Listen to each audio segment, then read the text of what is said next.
Nous sommes donc avec Guillaume Dominguez, journaliste européen qui suit l'affaire depuis le début. Et l'émotion, la colère, toujours aussi présente après la mort de Louise, 11 ans, tuée vendredi après-midi alors qu'elle rentrait au collège. Son corps avait été retrouvé dans un bois à Longjumeau. Je viens d'entendre à l'instant Émilie Dez. Et si je comprends bien, les personnes qui sont entendues ce matin, c'est-à-dire que le jeune homme et sa mère, sont celles qui avaient été entendues dès le début de l'enquête. Ce sont les mêmes. Alors non, il faut pas confondre une chose. Il y a eu en tout 8 personnes qui ont été placées en garde à vue.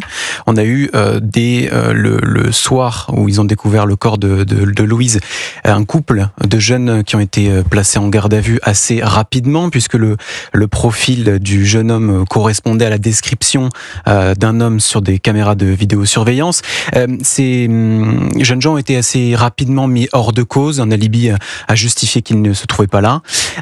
Derrière, il y a eu deux autres placements en garde à vue. C'est donc les personnes dont on parlait hier. Un jeune homme avec un profil un petit peu de marginal, sans domicile fixe, qui était à Rouen. Qui a été interpellé à Rouen chez sa mère. Et ces 2 personnes-là ont également été remis en liberté tôt ce matin. Pareil, il a été démontré visiblement qu'il n'avait pas de lien avec la mort de cette jeune fille. En revanche, hier soir, un 3e jeune homme de 23 ans a été placé en garde à vue. C'est la piste la plus sérieuse actuellement. Une partie de son entourage a également été placée en garde à vue. Mais il n'avait jamais été entendu avant. Lui a été entendu en tant que témoin. D'accord. Il n'a pas été placé en garde à vue, il a été entendu en tant que témoin parce que de la même manière que le premier signalement, en fait, son signalement correspondait à l'homme qui a été vu sur les caméras de surveillance. Un homme à la doudoune noire, c'est un peu cette personne que cherchent les enquêteurs depuis le début de cette affaire. Un jeune homme qui a été vu sur les caméras en train de suivre Louise au moment où elle entre dans le bois des Templiers, au moment de sa disparition. Et d'où l'importance d'ailleurs de les caméras de surveillance, parce que s'il n'y avait pas les caméras de surveillance dans cette affaire, ce serait infiniment plus difficile pour les enquêteurs, si je comprends bien. C'est de là que partent en fait toutes les pistes. Alors il y a bien sûr l'arme du crime qui est toujours recherchée, il y a le bornage des téléphones, mais effectivement l'une des pistes les plus sérieuses dans cette affaire part des caméras de vidéosurveillance qui ont permis de retracer le parcours de Louise. Ce jeune homme qui est en garde à vue actuellement a été interpellé quand ? Hier soir à 20h à Épinay-sur-Orge. Et en fait, ce qu'il faut savoir, c'est que lui et sa famille vivent dans le même quartier résidentiel que la famille de Louise. Et est-ce qu'on en sait davantage sur lui et sa famille ? Oui, lui a donc 23 ans. Il a été placé en garde à vue pour meurtre sur mineur de moins de 15 ans. Sa famille sont entendus. Donc il y a sa petite amie de 23 ans, ses 2 parents qui sont entendus pour non-dénonciation de crime.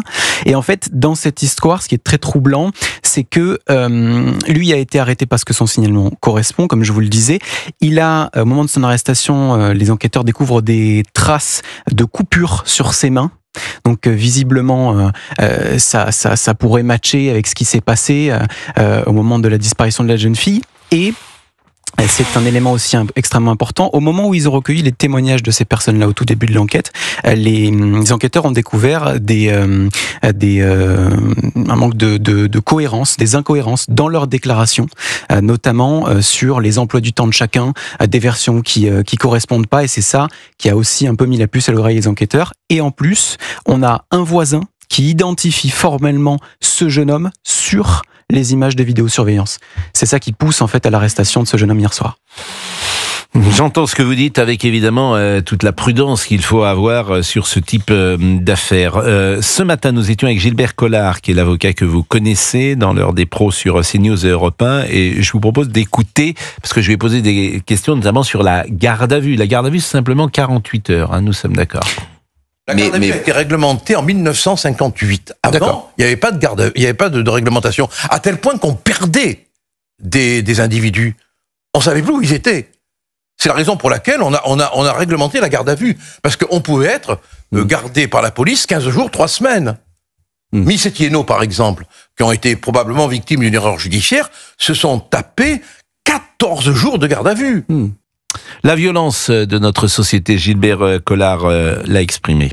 Psychologiquement, l'espace est saturé de peur. Parce qu'il y a une violence qui est complètement incontrôlée, complètement surgissante, quoi. Et ça, sur le plan criminologique, c'est très préoccupant. La peur sature, quoi. Les gens ont peur. Linda Kebab était également présente sur Europe 1 avec Sonia Mabrouk et elle parle, elle tire en tout cas les leçons politiques de cette affaire. Chaque fois qu'un événement de ce type arrive, la seule chose que le politique devrait dire, c'est « nous avons failli et nous devons travailler à faire en sorte que ça n'arrive plus ». Nous avons failli. Oui, bien sûr, donc nous avons faillite collective. Bien sûr, c'est une faillite. Vous savez, quand des faits qui portent atteinte à des enfants dans un pays aussi pacifié, aussi riche, aussi développé que le nôtre arrivent, c'est qu'il y a une faillite collective. Alors oui, l'humain est capable du pire et du sordide, mais comment est-ce que des individus qui sont connus des services de police et de justice parviennent à commettre des faits pareils sans qu'ils n'aient été sérieusement pris en charge, sans que les moyens n'aient été mis en œuvre? Bon, là pour le moment, on ne sait pas si cet homme a des antécédents judiciaires ou non. S'il en a, visiblement, mais c'est de la petite délinquance. Donc, difficile d'établir un lien avec un acte aussi tragique que la mort de cet enfant et de la petite délinquance.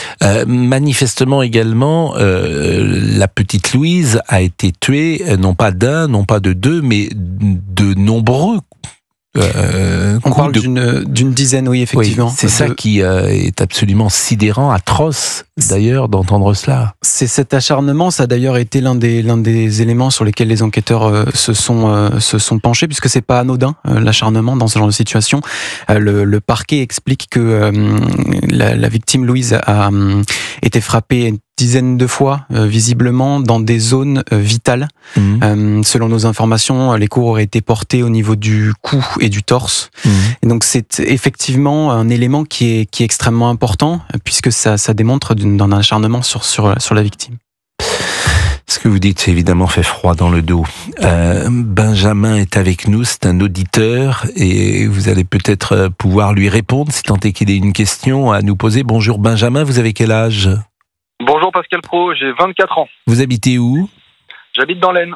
Dans l'Aisne. Et vous-même, vous êtes étudiant peut-être ? Vous travaillez déjà ? Non, je travaille, je suis commercial. Et je suis en colère. Je suis en colère parce qu'en fait, on commence à avoir de plus en plus peur, finalement. Et en fait, on se rend compte déjà depuis quelques temps, hein, depuis Thomas qui avait été tué à Crépol, on se rend compte qu'en fait, nos gamins, alors j'en ai pas personnellement, mais j'ai une petite sœur de l'âge de 11 ans, de l'âge de Louise. Et on se rend compte que nos gamins, en fait, tombent comme des mouches. Si vous voyez ce que je veux dire. C'est de plus en plus, tous les jours, j'ouvre X, ce Twitter, et tous les jours, il y a de plus en plus de drames, en fait. Là, on a encore eu une équipe de foot qui a été attaquée, dont les images qui sont atroces. On voit un gamin avec son maillot de foot en train de se faire piétiner complet par une bande d'abrutis qui sont là juste pour taper des gens et faire du mal aux autres. Et ça commence à être de trop. Le petit Elias qui sort d'un entraînement de foot, qui se fait tuer pour son téléphone à coups de couteau. La petite Louise qui a été lardée de coups de couteau. Là, Pascal, on commence à avoir peur. Les Français ont peur. Et ça, non, mais problème. il y a un climat d'insécurité, on le sait. Ce matin, je rapportais ce que j'entends depuis hier, où certains font un raccourci en disant la France aujourd'hui, c'est un pays où les jeunes filles sont parfois violées, où d'autres sont tuées, où les églises sont brûlées, où les actes antisémites sont multipliés, où il y a un climat délétère avec de violence et parfois aussi d'impunité. Donc bien sûr, la France, ce n'est pas que ça. Bien sûr, la France, ce n'est pas que ça. Mais aujourd'hui, c'est vrai que la France, c'est ce pays où jouer le dimanche au football fait courir un danger mortel. La France, c'est ce pays où les narcotrafiquants ont pris le pouvoir dans les quartiers. La France, c'est, je le disais, un pays où les églises sont régulièrement attaquées. Donc tout cela crée lassitude et colère. Et comme en plus, pendant ce temps-là, on a le sentiment que le politique, et notamment celui qui est au sommet de l'État, qui le dirige depuis 8 ans, qui est Emmanuel Macron, on a le sentiment qu'il ne, je veux pas dire qu'il prend pas ça en compte, mais que on préfère parler de l'intelligence artificielle. Mais moi, je voudrais un sommet sur la sécurité, en fait. C'est pas un sentiment. Voilà, je voudrais un sommet sur la sécurité, je voudrais un sommet sur le civisme, je voudrais un sommet sur qu'est-ce qu'on fait en France. Donc on fait diversion. C'est sûrement très important, l'intelligence artificielle. J'entends bien. Mais ça me paraît pas la priorité, pour tout vous dire, du moment. La priorité du moment, c'est ce que vous dites, vous, et d'être en connexion avec le pays. Je veux pas non plus dire que le président n'est pas connecté, parce que je pense qu'il sait tout ça. Mais qu'en fait, ou il n'en a pas envie, ou il ne veut pas, ou il ne peut pas. Chacun choisira ce qu'il pense sur ce sujet. Et nous, ça nous chagrine. D'abord, ça nous fait peur. Et c'est un mélange de colère et de tristesse, comme vous le dites, Benjamin. Bien sûr. Mais vous savez, j'ai une question. Parce que j'ai que 24 ans. Donc, ce que je vois depuis quelques temps, moi, j'ai comme point d'origine Thomas à Crépol. Mais de mémoire, autant de gamins morts en si peu de temps. Mais parce quasiment jamais arrivé, quoi. Mais Benjamin, tous les criminologues qui ont réfléchi à ces situations disent qu'il y a un phénomène parfois d'imitation et d'enchaînement. C'est pour ça que la théorie américaine du tolérance zéro, c'est-à-dire d'agir dès le premier carreau cassé et d'être vraiment très directif, en tout cas très rude, très dur dans la sanction dès la première incartade. C'est pour ça que ces criminologues ont bâti des théories sur ces sujets. Hélas, ils ne sont pas entendus. Ce matin, moi, je suis resté, et c'était passionnant, avec Maurice Berger, mineur violent et inconsistant. Peut-être qu'on va pouvoir écouter ce qu'il nous disait tout à l'heure. Je vous assure, cet homme-là, ce qu'il dit sur ces sujets-là, c'est un professionnel, il faut l'écouter. Mais les politiques ne veulent pas l'écouter et l'espace médiatique, au nom de l'idéologie, ne veut pas l'entendre. C'est-à-dire qu'on préfère se parler de l'éducatif et qu'il faut éduquer les gens, mais la sanction fait partie de l'éducation. Donc on n'en sort pas, en fait. On n'en sort pas, et il faut être aujourd'hui à tolérance zéro. Et j'ai peur qu'effectivement, on a le sentiment en plus que c'est de pire en pire et que ça ne va pas s'arrêter, Benjamin.